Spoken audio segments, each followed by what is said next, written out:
You kind of know if you're working with Jim, it's going to be a groundbreaking movie. If I could just have everybody's attention for a second. This is kind of a pinch-me moment. We're actually getting to make this movie. Frankly, it's thrilling to be working with Jim again, to be in the first movie he's wanted to do since Titanic. It's a dream project. You know, this script, the first draft of it was written 12 years ago, and we didn't start on the film then because, frankly, the visual effects guys told me I was mad to even try. We knew that what we were about to do was significantly beyond what had already been done. We were way out in the unknown, but that's cool. I mean, that's where I like to be. I just wanted to take this opportunity to thank everybody for what it's taken to get to this moment. So thanks, everybody. And action! And there's the guy who did Aliens, Terminator, Abyss, T2, True Lies, Titanic. He's created massive, massive movies.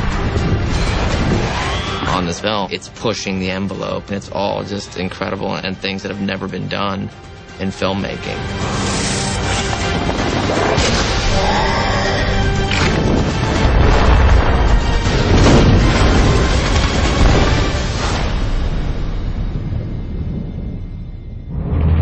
I started writing the film in '95, and it had all the characters in it and creatures and settings, but at the time, it turned out that it wasn't possible to do what I wanted to do.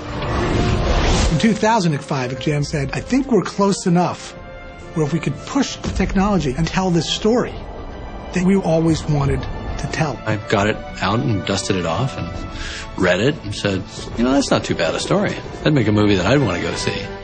I've been in cryo for 5 years, 9 months, and 22 days.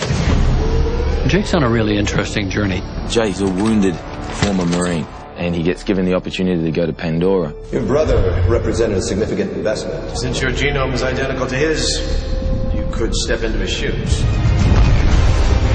An avatar is a remotely controlled body, which is the DNA of the alien, DNA of me mixed together. You're placed into a link. Just relax and let your mind go blank. And my thoughts and personality is channeled into a synthetically grown avatar. Jake, can you hear me? A recon Marine in an avatar body. Oh, that's a potent mix. Run!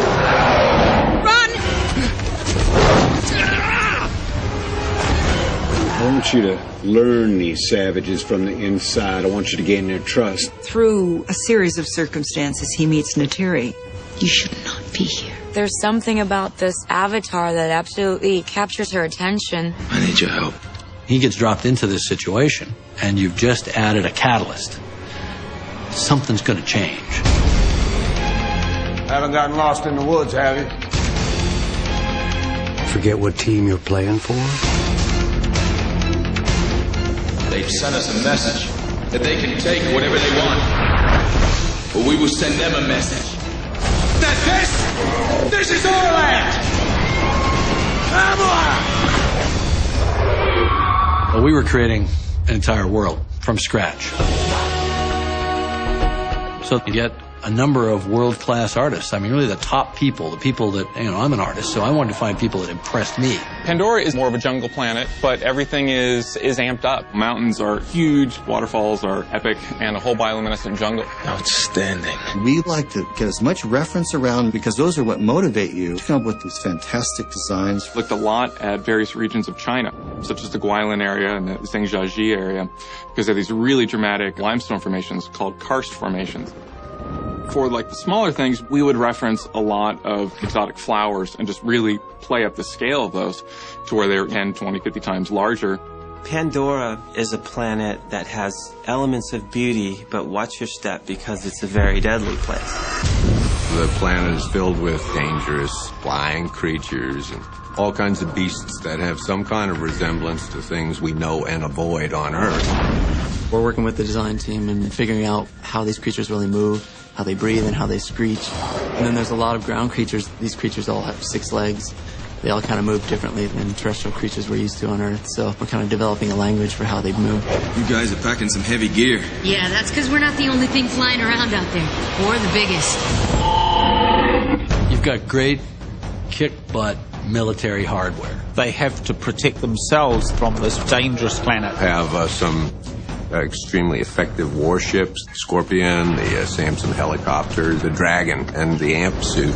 It's basically guerrilla warfare. We've a variety of military weapons, a pump-action shotgun, the machine gun, and flamethrowers. The tune ace. The number of animals, the number of creatures, the number of vehicles. That just doesn't have a precedent. You should see your faces. We've got roughly 25 sets. Worked out we've got something like 40,000 square feet of floor area, plus the rainforest.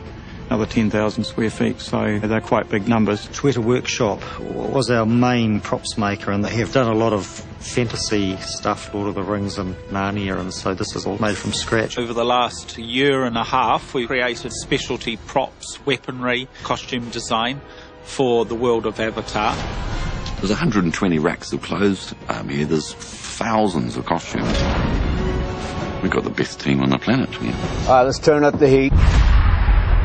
Talk about the casting for Avatar. We wanted the best actors for the roles. We spent months and months and months looking at people all over America, all over England and Ireland, and putting people on tape all over the world. You get a phone call going, look, Jim Cameron wants to fly you to LA to audition for him.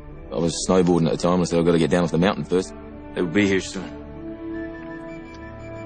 Everyone must go, or you're gonna die. It was a stretch from the usual auditions of ordinary roles because you're playing a creature from a different planet. I just want to say thank you. Don't thank. You don't thank for this. The big discovery on this film in the early days was that it was very important to cast somebody who looked the way you wanted your character to look.